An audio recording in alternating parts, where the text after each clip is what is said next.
ভারতের বিরুদ্ধে যে সমস্ত অভিযোগ বাংলাদেশ করছে তা একেবারে হাস্যকর। বাংলাদেশে যা হচ্ছে তার জন্য সবসময় ভারতের বিরুদ্ধচারণ করায় তীব্র ক্ষোভ প্রকাশ করেন বিদেশমন্ত্রী এস জয়শঙ্কর। বিদেশমন্ত্রী বলেন, বাংলাদেশে যা হচ্ছে তার জন্য সবসময় সে দেশের অন্তর্বর্তীকালীন সরকার যেভাবে ভারতের বিরুদ্ধে আঙুল তুলছে তা অত্যন্ত হাস্যকর।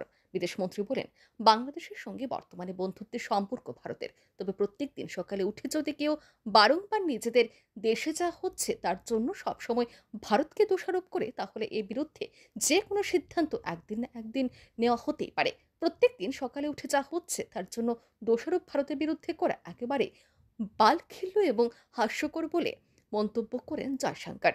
এসবের পাশাপাশি ১৯৭১ সাল থেকে বাংলাদেশের সঙ্গে ভারতের বিশেষ সম্পর্ক রয়েছে। পাকিস্তানের হাত থেকে বাংলাদেশকে রক্ষা করতে ওই সময় মুক্তিবাহিনীকে তৎকালীন ভারত সরকার যেভাবে সাহায্য করেছিল সেই প্রসঙ্গেরও উল্লেখ করেন জয়শঙ্কর। সবকিছু মিলিয়ে বাংলাদেশের বর্তমান অন্তর্বর্তী সরকার যেভাবে প্রায় প্রত্যহ ভারতের বিরুদ্ধে আঙুল তুলতে শুরু করেছে তা যে দিল্লি একেবারেই ভালোভাবে নিচ্ছে না তা স্পষ্ট করে দেন জয়শঙ্কর। ব্যুরো রিপোর্ট, আর ই নিউজ।